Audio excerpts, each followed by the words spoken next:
When the cycle of heaven reached the hour of gnaw, the world stood directly beneath the blazing eye of the sun, and no shadow dared to remain still, for this was the moment when light ruled absolutely, and nothing could hide from truth.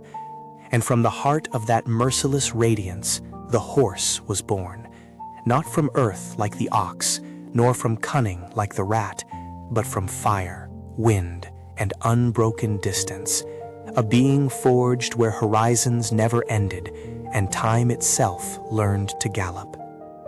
Before the horse took form, the lands of the mortal realm were vast yet fractured.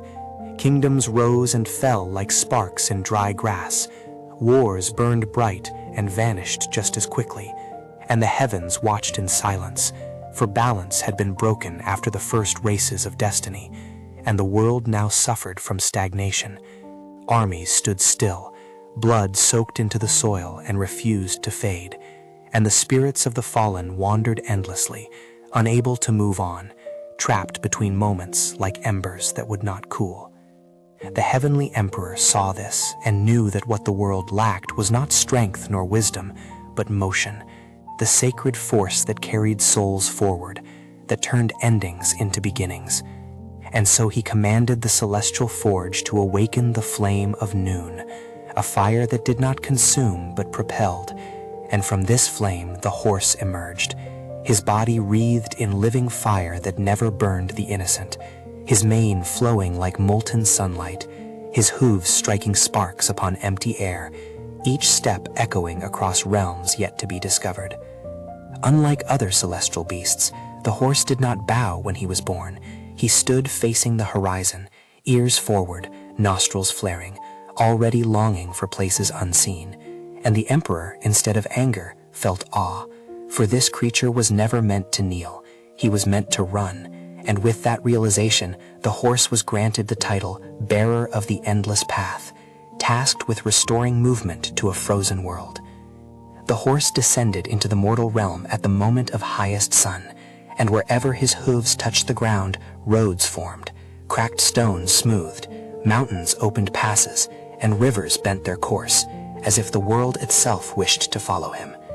And people who had been trapped by war suddenly found escape. Messengers crossed distances once thought impossible, and even time seemed to stretch and breathe, allowing fate to change its course. But motion is never without consequence. As the horse ran, he awakened ancient forces that had long slept beneath the land, beings that thrived on stillness and decay, feeding on endless wars and unchanging suffering. And chief among them was Karos, the Ash Lord, an entity born from battlefields where no victor ever walked away, a creature who despised the horse above all else, for where the horse ran, souls moved on, and Karos starved. Karos rose from the blackened plains, cloaked in smoke and broken weapons, and challenged the horse not with speed but with weight, anchoring entire regions in time, turning battlefields into eternal moments where death repeated endlessly.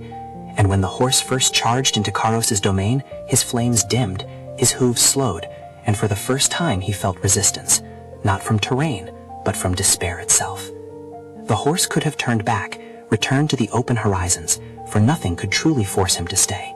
But as he stood amid frozen screams and unmoving corpses, he understood that speed without purpose was emptiness, and so he did something no celestial beast had ever done before. He stopped. In that stillness, the horse felt the pain of the world directly, every soul begging to move on, every life caught between moments, and he let the flame of noon burn inward instead of outward, transforming raw speed into resolve. And when he charged again, it was not merely forward, but through time, through sorrow, through the grip of Karos' stagnation. Their clash shook the realms, fire against ash, motion against... Their clash shook the realms, fire against ash, motion against decay.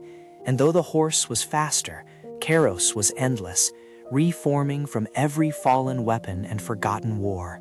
And the horse realized that he could never outrun such an enemy, only outlast him. And so the battle became a trial of endurance, a marathon across shattered lands, each stride burning away a fragment of despair until Karos grew thin, fragile, and finally silent, scattered into the wind as harmless dust. Victory came at a cost. The flame of noon, once boundless, now flickered, and the horse felt exhaustion for the first time, not of body but of spirit. And he understood then why he could never claim the first position in the celestial cycle, for his strength lay not in beginnings, but in the long road between. And when the call came for the 12 beasts to assemble and claim their places in the zodiac, the horse did not race recklessly as others expected. Instead, he waited until the sun reached its peak, then ran, not to win, but to carry. Along the celestial path, spirits clung to his mane, souls seeking passage, memories seeking closure, and the horse bore them willingly, each one slowing him, each one heavy with grief. And by the time he reached the heavenly gate, his flames were faint, his steps uneven, yet his eyes burned with unwavering light. When the heavenly emperor asked why he arrived not first but seventh, the horse answered simply, "Because the world does not need the fastest runner. It needs one who never stops." Silence fell across the heavens. Thus the horse was crowned guardian of noon, seventh in the zodiac, ruler of fire, travel, freedom, and perseverance, a symbol not of reckless speed, but of enduring motion, reminding all realms that life is not a single sprint toward glory, but an endless journey across ever-changing horizons.